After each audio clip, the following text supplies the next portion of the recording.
says, "Do not be troubled. You trust God. Now trust in me. There are many rooms in my Father's home." And in other translations, it does say, in my Father's house there are many mansions. And that is the absolute truth. There's not rooms in his homes, it's mansions. So if we have little homes like these that we live in now, and not even this nice, and believe me, this was gifted to me. I did not pay for this. So then imagine the gift that that Jesus is promising through his red letter words in the Holy Scriptures, what he is saying. How true, how much more true. If this is a gift to me and to my children, imagine what the Father has for us. In his house there are many mansions, okay? If it were not so, he would not have told us. But I tell you plainly, when everything is ready, I will come and get you, so that you will always be with me wherever I am. And you know that where I am going,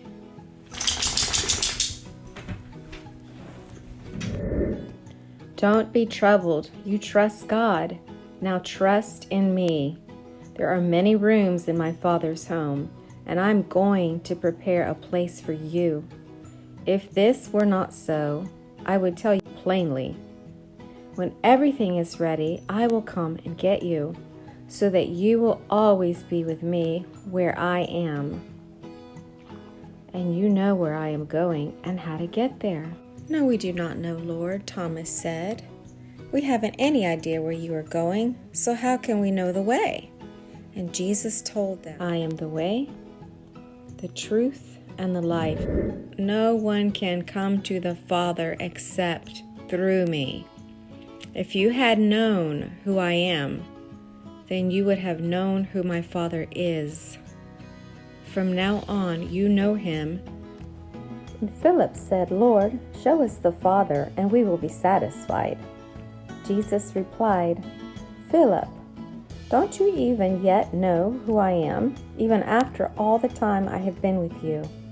Anyone who has seen me has seen the Father.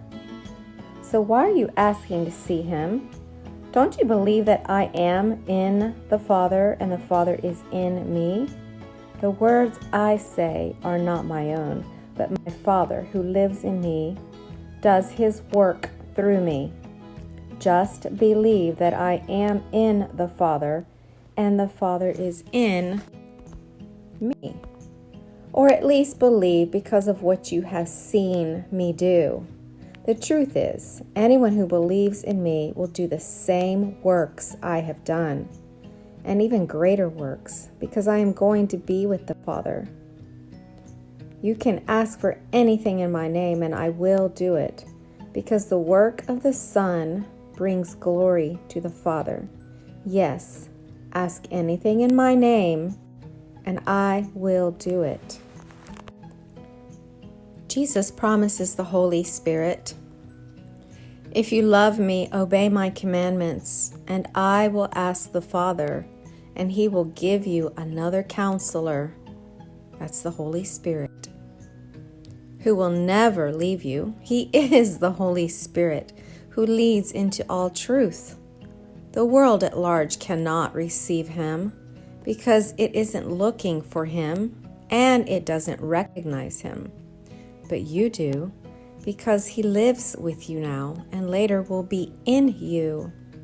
No, I will not abandon you as orphans.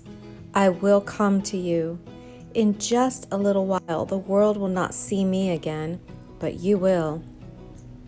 For I will live again, and you will too. When I am raised to life again, you will know that I am in the Father, and you are in me, and I am in you. Let me read that again. Verse 20. When I am raised to life again, you will know that I am in my Father, and you are in me, and I am in you. Those who obey my commandments are the ones who love me.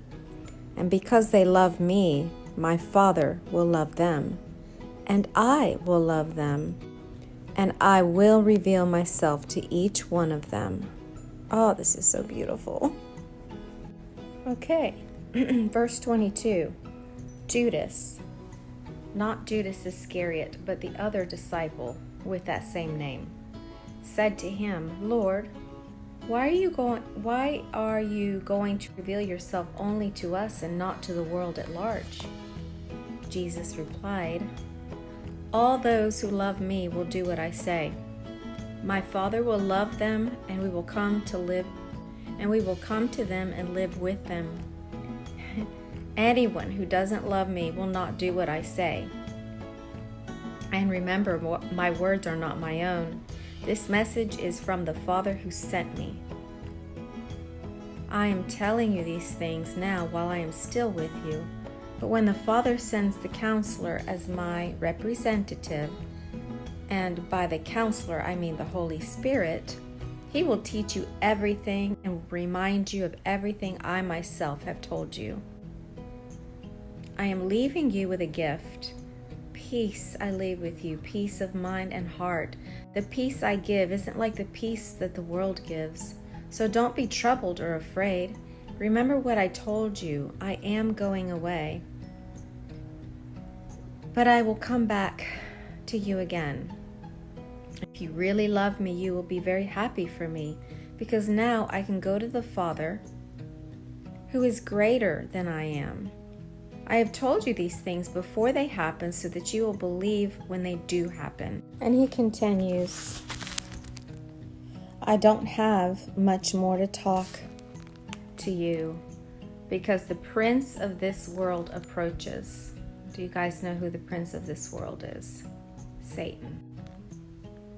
He was given the power to rule the earth for a season, or 2,000 years basically, or more. He has no power over me, Jesus says, but I will do what the Father requires of me, so that the world will know that I love the Father. Come, let us be going. He continues in chapter 15 of John.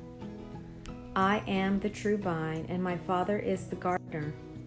He cuts off every branch that doesn't produce fruit, and he prunes the branches that do bear fruit, so they will produce even more. You have already been pruned for greater fruitfulness by the message I have given you. Remain in me, and I will remain in you. For a branch cannot produce fruit if it is severed from the vine, and you cannot be fruitful apart from me. Yes, I am the vine, you are the branches, and those who remain in me, and I in them, will produce much fruit. For apart from me, you can do nothing. Always remember that. Anyone who parts from me is thrown away like a useless branch which withers. Such branches are gathered into a pile to be burned.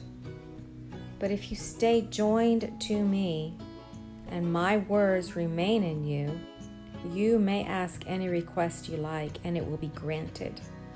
My true disciples produce much fruit. This brings great joy and glory to my Father. When the world hates you, remember, it hated me before it hated you. The world would love you if you belonged to it, but you don't. And I must tell you right here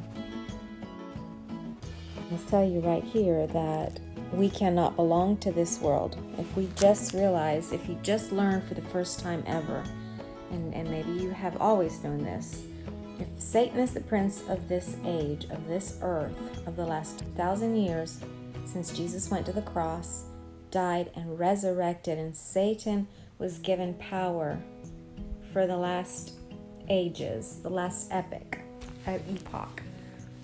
well, then we know that anytime you fit into this world, anytime that you are loved, adored, enjoyed, befriended by this world, okay, and that means monetarily, employment-wise,